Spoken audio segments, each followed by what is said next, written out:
أعوذ بالله من الشيطان الرجيم. بسم الله الرحمن الرحيم. يا أيها الذين آمنوا لا تكونوا كالذين آذوا موسى فبرأه الله مما قالوا وكان عند الله وجيها. يا أيها الذين آمنوا اتقوا الله وقولوا قولا سديدا يصلح لكم أعمالكم ويغفر لكم ذنوبكم ومن يطع الله ورسوله فقد فاز فوزا عظيما. اے ایمان والو، ان لوگوں کی طرح مت بن جاؤ جنہوں نے موسیٰ علیہ السلام کو تکلیف دی اور ان کو ستایا. پھر اللہ نے حضرت موسیٰ علیہ السلام کو بری فرما دیا ان باتوں سے جو انہوں نے کہی تھی، اور وہ اللہ کے نزدیک باوجاہت تھے. اے ایمان والو، اللہ سے ڈرو اور سیدھی سچی اور درست بات کرو. اللہ تمہارے فائدے کے لیے تمہارے اعمال کو درست کر دے گا اور ٹھیک کر دے گا اور تمہارے گناہوں کو بخش دے گا. اور جو اللہ اور اس کے رسول کی اطاعت اختیار کرے گا تو وہ بڑی کامیابی کے ساتھ کامیاب ہو گیا.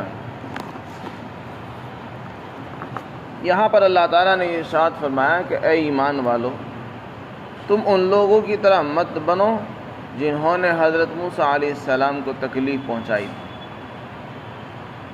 یہ خطاب تو رسول اللہ صلی اللہ علیہ وسلم کی امت کو ہے،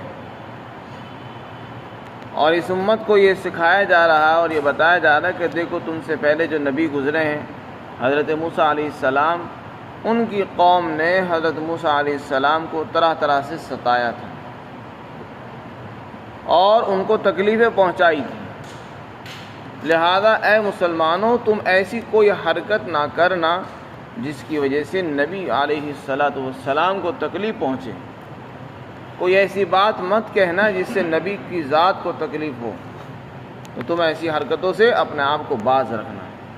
یہ امت کو نصیحت کی جا رہی ہے اور سمجھایا جا رہا ہے کہ جیسے بنی اسرائیل نے جو حرکتیں کی، ایسی حرکتیں تم مت کرنا. ان کی حرکتوں کی وجہ سے موسیٰ علیہ السلام کو تکلیفیں پہنچی، لہذا تم کبھی ایسی حرکت مت کرنا جس سے تم نبی کو تکلیف پہنچے. اس لیے کہ نبی کو تکلیف پہنچانا یہ سخت ترین گناہ ہے، عذاب کا سبب ہے، لعنت کا سبب ہے، اور یہ کفر ہے جس کی سزا قتل ہے. اس لیے آپ کو منع فرما دیا گیا. حضرت موسیٰ علیہ السلام کو کیا تکلیف پہنچائی گئی اور نبی علیہ السلام کو کیا تکلیف پہنچی؟ احادیث کو دیکھنے سے معلوم ہوتا ہے. بخاری شریف کے اندر روایت ہے، حضرت ابو ہریرہ رضی اللہ عنہ سے مروی ہے کہ حضرت موسیٰ علیہ السلام بہت شرمیلے باحیا انسان تھے. بڑے شرمیلے تھے اور بڑے پردے کے ساتھ رہتے تھے. یہاں تک کہ اپنے جسم کا کوئی حصہ بھی کھل جاتا تھا اس سے بھی پردہ کرتے تھے، ان کو بھی ناگوار لگتا تھا. اور جب نہاتے تھے تو تنہائی کے اندر نہاتے تھے، کھلم کھلا نہیں نہاتے تھے. اور بنی اسرائیل کا حال یہ تھا کہ وہ ننگے نہاتے تھے اور مجمع کے اندر نہاتے تھے، ایک دوسرے کو دیکھتے تھے. اور حضرت موسیٰ علیہ السلام کے اندر چونکہ فطری طور پر شرم اور حیا موجود تھی، اس لیے وہ مجموعوں میں نہیں نہاتے تھے بلکہ وہ تنہائی کے اندر غسل فرماتے تھے. بنی اسرائیل نے حضرت موسیٰ علیہ السلام پر یہ الزام لگایا کہ ان کے جسم کے اندر کوئی عیب ہے، ان کے جسم پر سفید داغ ہیں برس کے، یا ان کے پھوتوں کے اندر کوئی تکلیف ہے، یا ان کے اندر کوئی عیب ہے. اس کو چھپانے کے لیے یہ ہمارے ساتھ نہیں نہاتے اور بالکل چھپ کر نہاتے ہیں. کوئی وجہ ہے، کوئی نہ کوئی بات ہے جو ان کے جسم پر بیماری ہے، یہ اس کو چھپانا چاہتے ہیں، اس لیے ہمارے ساتھ نہیں نہاتے اور اپنا الگ نہاتے ہیں. یہ الزام انہوں نے لگایا. اللہ تعالیٰ کو منظور ہوا کہ حضرت موسیٰ علیہ السلام کو اس الزام سے بری قرار دیا جائے اور ان کی برات کا کھلم کھلا اعلان ہو. چنانچہ اللہ تعالیٰ نے آپ کی برات کے لیے یہ تدبیر اختیار فرمائی کہ ایک مرتبہ ایسا ہوا، حضرت موسیٰ علیہ السلام تنہائی کے اندر گئے اور کپڑے اتار کر نہانے لگے پردے کی جگہ میں، اور اپنے کپڑے اتار کر پتھر پر رکھ دیے۔ جب نہا کر فارغ ہوئے تو پتھر کے پاس پہنچے کپڑے پہننے کے لیے، جیسے ہی پہنچے تو پتھر کپڑے لے کر چلنے لگا۔ حضرت موسیٰ علیہ السلام اپنی لاٹھی لے کر اس کے پیچھے پیچھے چل رہے، وہ اور آگے دوڑنے لگا۔ حضرت موسیٰ علیہ السلام اس کے پیچھے پیچھے دوڑے چلے جا رہے ہیں، وہ رکنے کو تیار نہیں۔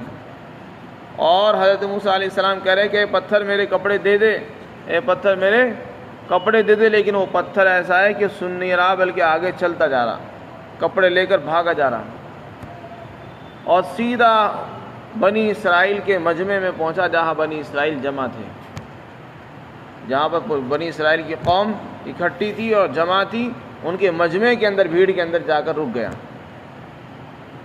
جب وہ وہاں پہنچا تو حضرت موسیٰ علیہ السلام نے اپنے کپڑے پہن لیے، اور جب حضرت موسیٰ علیہ السلام وہاں پر پہنچے تو بنی اسرائیل نے بھی آپ کو دیکھا، سب نے آپ کو اچھی طرح سے دیکھا، اور ان کے دلوں کے اندر جو یہ بات تھی کہ آپ کے بدن پر داغ ہیں، دھبے ہیں، عیب ہے، اللہ نے وہ ساری چیزیں صاف فرما دی۔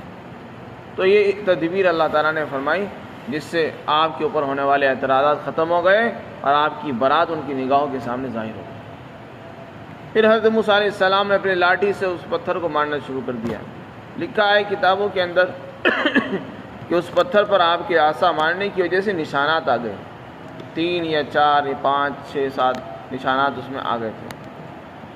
تو یہ ترتیب بنی، لیکن یہ جو برات کی صورت پیش آئی یہ اس لیے ضرورت پیش آئی کیونکہ انہوں نے تکلیف پہنچائی تھی، حضرت موسیٰ علیہ السلام پر الزام لگایا تھا، اس لیے اللہ تعالیٰ کو منظور ہوا کہ آپ کو بری قرار دیا جائے۔ اسی کو فرمایا کہ اے ایمان والو، تم ان لوگوں کی طرح نہ بنو جنہوں نے حضرت موسیٰ کو ستایا اور ان کو تکلیف پہنچائی، پھر اللہ نے موسیٰ علیہ السلام کو بری کر دیا ان الزامات سے جو انہوں نے کہے تھے۔ یہ تو انہوں نے کہا تھا، مسلمانوں نے اور اس امت کے لوگوں نے رسول اللہ کو کیا تکلیف پہنچائی؟ احادیث کے اندر یہ بھی آتا ہے، چنانچہ حدیث پاک کے اندر آتا ہے کہ جب غزوہ حنین ہوا، حنین کی لڑائی سے فارغ ہونے کے بعد جب آپ صلی اللہ علیہ وسلم وہاں سے فراغت کے بعد جعرانہ میں تشریف لائے۔ جعرانہ ایک میقات ہے جہاں سے لوگ احرام کے ساتھ داخل ہوتے ہیں مکہ مکرمہ میں، وہاں اپنے سارا مال وہیں بھجوایا تھا اور وہیں پر تقسیم فرمایا، اور وہیں سے عمرہ کا احرام باندھ کر آگے چلے تھے۔ تو جب آپ وہاں پر پہنچے تو آپ نے مال غنیمت کو تقسیم فرمایا، مال فے کو تقسیم فرمایا لوگوں کے درمیان۔ کچھ سرداروں کو آپ نے زیادہ بھی دیا، کچھ کو کم دیا، کچھ کو زیادہ دیا۔ تو ایک شخص نے یہ بات کہی کہ یہ جو تقسیم ہوئی ہے انصاف کے ساتھ دی ہوئی، اس میں انصاف نہیں ہے۔ رسول اللہ صلی اللہ علیہ وسلم نے جو مال تقسیم فرمایا کسی کو زیادہ دے دیا۔ تو اس شخص نے یہ بات کہی لوگوں میں آپس میں کہ یہ تقسیم جو ہے صحیح نہیں ہوئی ہے، اس میں انصاف نہیں ہوا ہے، ظلم ہوا ہے۔ یا اس نے یہ بات کہی کہ یہ تقسیم اللہ کی رضا کے لیے نہیں ہوئی، اس میں اللہ کی رضا مقصود نہیں ہے بلکہ اس میں تو لوگوں کو خوش کرنا مقصود ہے۔ یہ بات کہی، حضرت عبداللہ بن مسعود رضی اللہ عنہ نے یہ بات سنی، انہوں نے یہ بات اللہ کے رسول صلی اللہ علیہ وسلم تک پہنچائی کہ یا رسول اللہ، لوگ اس طرح کی باتیں کہہ رہے ہیں کہ یہ جو مال تقسیم ہوا ہے اس میں انصاف نہیں ہوا، یا پھر یہ اللہ کو راضی کرنے کے لیے کام نہیں ہوا بلکہ لوگوں کو خوش کرنے کے لیے کام ہوا ہے۔ تو آپ صلی اللہ علیہ وسلم نے فرمایا کہ اگر اللہ اور اس کا رسول انصاف نہیں کرے گا تو پھر کون کرے گا؟ پھر آپ نے فرمایا کہ اللہ رحم فرمائے موسیٰ علیہ السلام پر کہ لوگوں نے ان کو بھی تکلیفیں پہنچائی لیکن انہوں نے صبر کیا۔ تو اس بات سے رسول اللہ کو تکلیف پہنچی، اس بات سے رسول اللہ کو تکلیف پہنچی۔ تو آپ نے فرمایا کہ نہیں، انصاف ہوا ہے، اگر اللہ اور اس کے رسول انصاف نہیں کرے گا پھر کون کرے گا؟ بات یہ تھی وہ جو مال آپ نے تقسیم فرمایا تھا وہ مال فے تھا، اور اس مال کے اندر نبی کو اختیار ہوتا ہے کہ جس کو چاہیں جس طرح چاہیں دے سکتے ہیں۔ جب اللہ ہی نے اوپر سے آپ کو اختیار دے رکھا تھا تو آپ کی ثوابدید پر موقوف تھا کہ آپ جس کو چاہیں زیادہ دیں، جس کو چاہیں کم دیں۔ اگر کسی کو زیادہ مل رہا تھا تو وہ کسی کا حق مار کر نہیں دیا گیا تھا.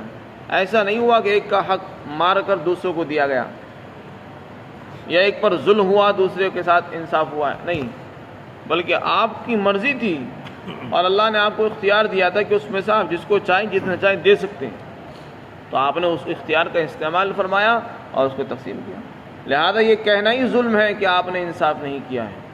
اور شراح نے لکھا ہے کہ اگر کوئی آدمی نبی پر اعتراض کرے، نبی پر اگر کوئی آدمی اعتراض کرے تو وہ کافر بن جاتا ہے اور اس کی مرتد ہو جاتا ہے، اس کی سزا قتل ہے.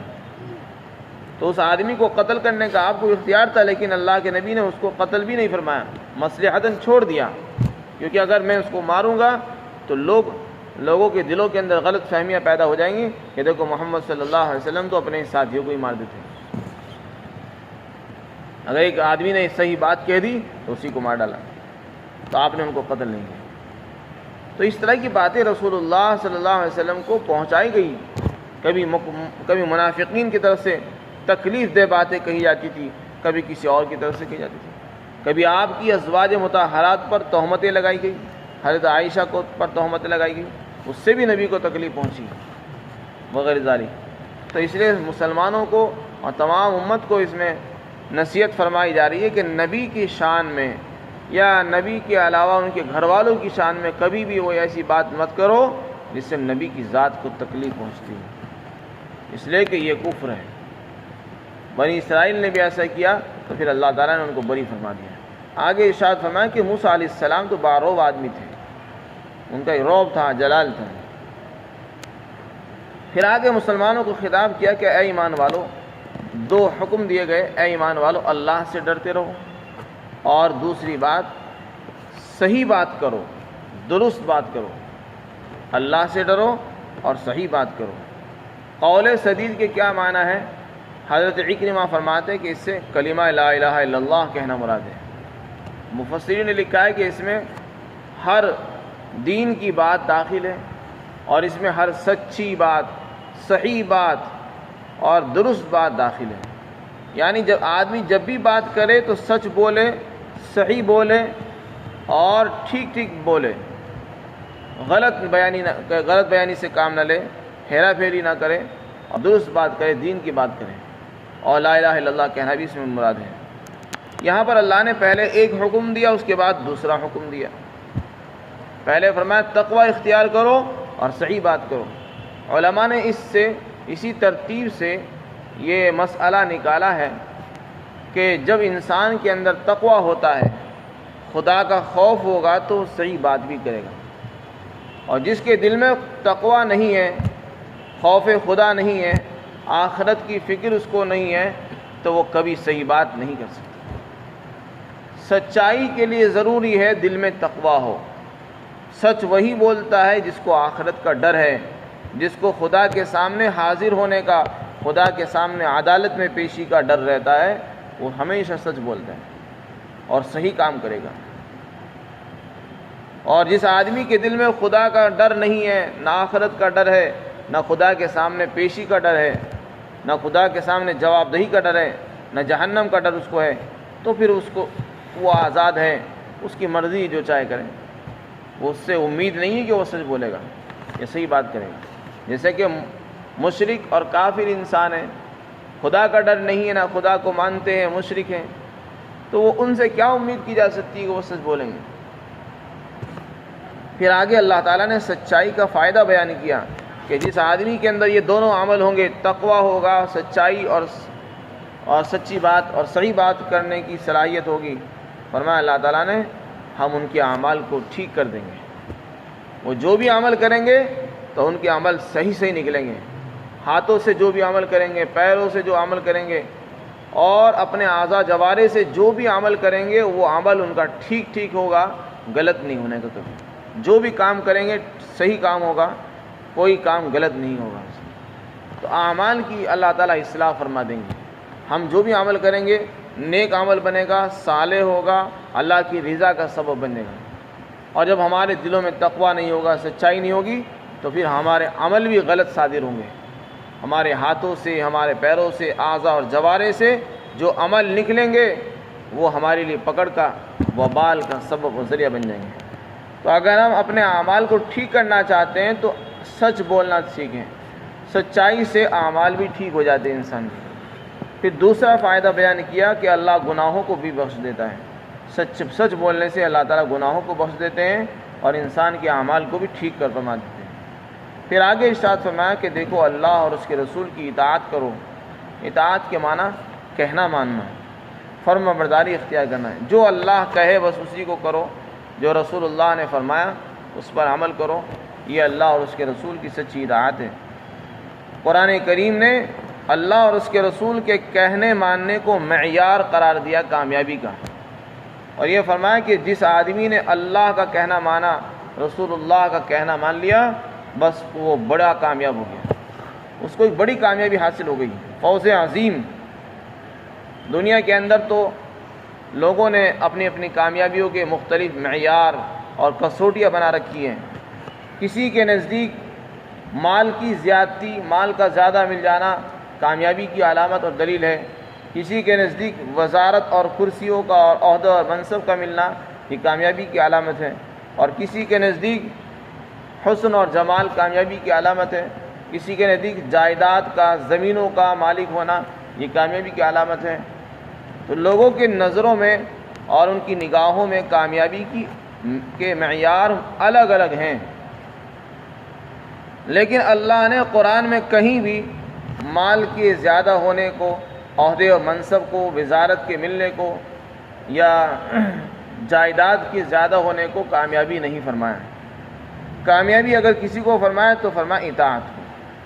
جن کے دلوں میں ماننے کا جذبہ ہے، وہ مانتے ہیں، مان کر چلتے ہیں، تو وہ تواضع سے رہتے ہیں۔ فرمایا ایسے لوگ ہمیشہ کامیاب رہتے ہیں، وہ دنیا میں بھی کامیاب ہوتے ہیں اور آخرت میں بھی۔ دنیا میں بھی آپ دیکھ لیجئے کہ جس بندے کے اندر ماننے کا مادہ ہوگا، کمپنی والے بھی اس کو رکھتے ہیں، اور ہر کاروبار کرنے والے، دکان والے ایسے آدمی کو پسند کرتے ہیں جو ان کی بات مان کر چلتا ہے، اور جو آدمی منمانی کرتا ہے اسے کوئی اپنے ہاں نوکری پر بھی رکھنے کو تیار نہیں ہوتا۔ تو دنیا والوں کا بھی یہی دستور ہے، اور اللہ کی جو آدمی مان لے تو پھر تو اس کے لیے دنیا اور آخرت دونوں بن جائیں گے، دونوں جہان میں اس کے لیے مزے ہی مزے ہوں گے۔ فرمایا جس نے اللہ اور اس کے رسول کی اطاعت اختیار کی تو وہ تو کامیاب ہو چکا بڑی کامیابی کے ساتھ۔ اللہ تعالی ہم سب کو سچی اطاعت نصیب فرمائے۔